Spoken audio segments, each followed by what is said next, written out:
Hola amigos, ¿cómo se encuentran? Esta es una buena oportunidad que el Señor nos brinda para que podamos encontrarnos cada sábado en forma especial.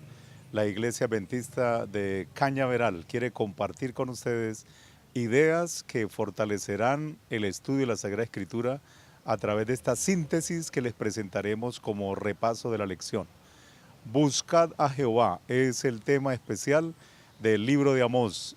Importante que tengamos cuenta cómo el Señor se preocupa por su pueblo y desea en forma especial que las personas, hoy en forma particular, le busquen de todo corazón.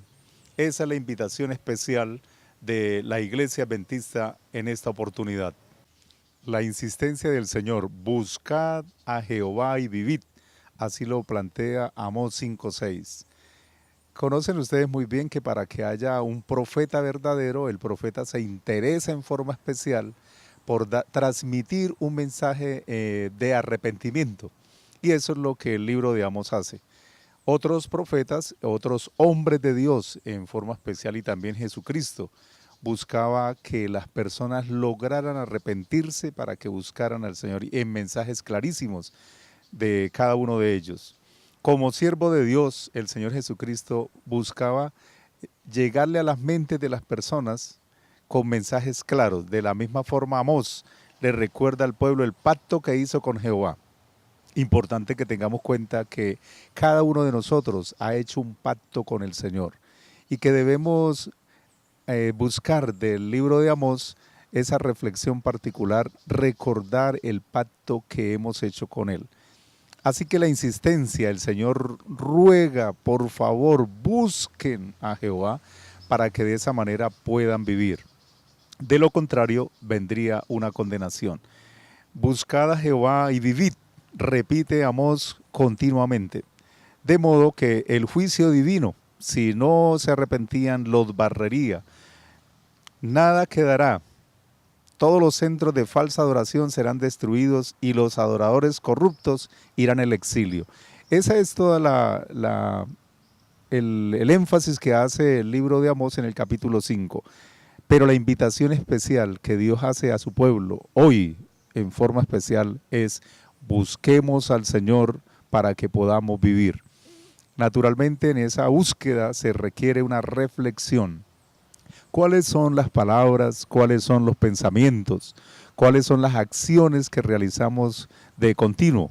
Teniendo en cuenta la experiencia del pueblo de Israel, en el pueblo había cualquier cantidad de desmanes, injusticias, atropellos, diferentes formas de aberraciones. No seguían las orientaciones de Dios.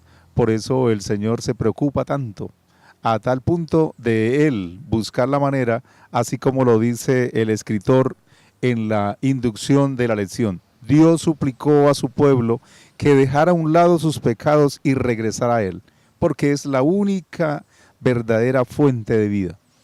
Al fin de cuentas, todos tenemos dos situaciones que tomar, una de vida y otra de muerte, pero el Señor espera que asumamos la respuesta o que nuestra respuesta sea una respuesta de vida. Busquemos al Señor. Vamos a considerar en esta ocasión la segunda parte y quizá la parte central de la lección de esta semana, que tiene que ver con la adoración genuina y la adoración falsa. En el libro de Amós, en el capítulo 5, versículos 21 y 22, el Dios, a través del profeta, discute, le pone a considerar al pueblo cuál debería ser la verdadera actitud. Miremos lo que dice el profeta. Aborrecí, abominé vuestras solemnidades y no me darán buen olor vuestras asambleas.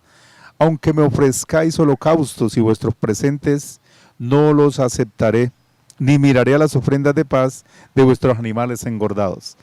Así que Amós subrayó la necesidad de la verdadera adoración, porque la mayoría de las experiencias que el pueblo tenía era que hacían sacrificios, llevaban sus presentes, pero los desarrollaban o la experiencia la hacían ante dioses falsos. Habían incluso lugares de adoración que no permitían que la experiencia fuera directa con Dios. Por eso, la actitud del adorador es vital. Debemos revisar nuestra acción, nuestra actitud en forma natural, que debe salir expresa de las partes más íntimas del ser. Por eso tenemos que considerar hoy nuestras palabras, nuestras acciones, el momento cuando cantamos, el momento cuando oramos, ¿es real? ¿Tenemos la experiencia con Dios profunda? Sin embargo, la verdadera adoración proviene de un corazón dispuesto a seguir la voluntad de Dios y a obedecer sus mandatos. Deben haber 3 elementos básicos en la verdadera adoración: amor, verdad y justicia.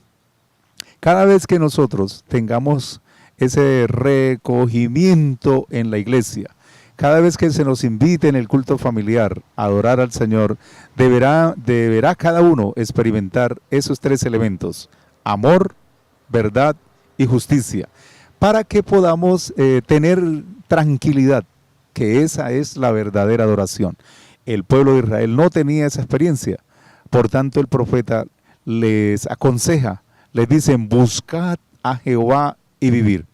Pero vale la pena que consideremos también cuál es la adoración falsa.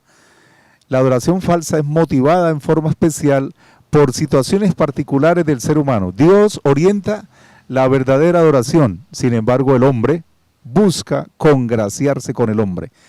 Busquemos, por ejemplo, en los cultos que hacemos, ¿estamos adorando al verdadero Dios o simplemente queremos satisfacer nuestros impulsos y nuestros deseos? El pueblo necesitaba sacudirse, el pueblo necesitaba tener una experiencia personal. Por eso los impulsos, las estrategias que los hombres pueden buscar para adorar al Señor, se requieren que sean estrategias tomadas del libro sagrado, de la Sagrada Escritura, mas no estrategias humanas, porque de lo contrario estaremos adorando de la misma manera como el pueblo hacía. Y entonces podríamos escuchar la voz de Dios: aunque me ofrezcáis holocaustos y vuestros presentes, no los aceptaré, ni miraré a las ofrendas de paz de vuestros animales engordados. Hay que tener cuidado con la música que se está presentando en la iglesia. Hay que tener cuidado con las ideas que se están presentando en la iglesia, que es muy probable que las personas crean que están adorando al Señor, pero en realidad están desarrollando sus propios pensamientos. Ese es el mensaje del profeta, y hace la diferencia entonces entre lo que es la adoración genuina y la adoración falsa. Consideremos con actos cuáles son los resultados de esa experiencia.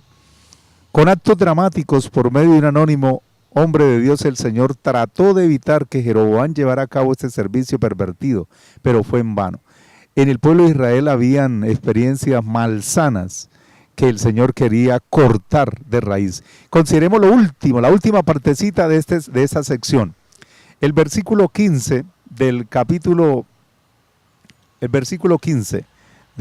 5: aborreced el mal y amad el bien, y poned juicio en la puerta. Oigan, miren esta expresión bonita que aparece así: quizá Jehová, Dios de los ejércitos, tendrá piedad del remanente de José. Importante que nosotros podamos pensar que tenemos una opción, que nuestras experiencias hasta este momento no han sido las mejores, pero quizá si buscamos al Señor, el Señor pueda ayudarnos, justificarnos, perdonarnos, porque Dios no puede ser manipulado o forzado a hacer algo. Sin embargo, puede estar seguro cada uno de ustedes, hermanos, que Dios en su misericordia siempre responde al clamor de un corazón humilde y contrito. Si nuestras ofrendas, si nuestros cantos hasta este momento no han sido lo mejor, pidamos al Señor que podamos hacer cambios, reformas, y especialmente que nuestra actitud en el momento de la adoración sea que honre y que alabe el nombre del Señor. Al final Dios restaura. Qué experiencia más maravillosa que podemos tener con el Señor. Esa es la experiencia que Dios desea que el pueblo tenga. Amós invita luego a revisar el capítulo 9, versículo 12 al 15. El versículo 12 proclama que todas las naciones que lleven el nombre de Jehová, es decir, que lo aceptaran como su propio Dios, serán parte del gobierno davídico. Recordemos bien que todo lo que el imperio de David se cayó como consecuencia de la falsa adoración, de la experiencia de sus líderes, de la experiencia de sus reyes. Pero sin embargo, Jesucristo une a todos los que lo buscan y confían en Él. El libro de Joel termina la experiencia en forma especial, la restauración de esas ruinas, porque esa es la promesa del Señor, que las personas que le buscan de todo corazón, por eso el profeta en su mensaje busca que la persona tome conciencia, buscad a Jehová y viviréis. Sin embargo, la salvación vendrá después del castigo, no en lugar del castigo. Aunque el pueblo de Dios, aunque el pueblo de Israel iba a ser restaurado, tendrían que pagar las consecuencias de su experiencia anterior. Cada uno de nosotros puede saber que para cada causa, para cada decisión que tomemos, hay un efecto. Y quedan las secuelas de las causas o las decisiones que hemos tomado en algún momento. Por ejemplo, las personas tienen enfermedad como consecuencia de la falta del cuidado de su cuerpo y no puede en ningún momento pedir sanidad y vendrá el poder de Dios, pero sin embargo la persona tendrá que tener su corrección.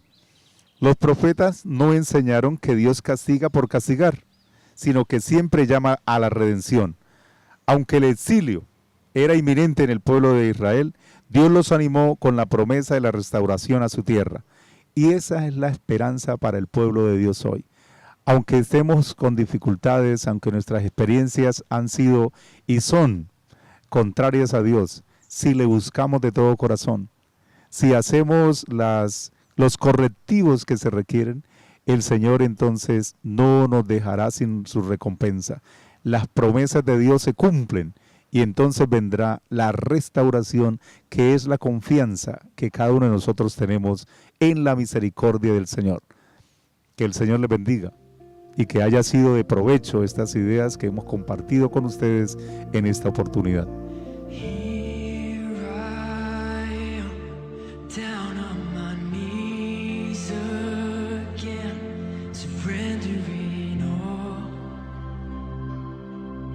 Surrendering all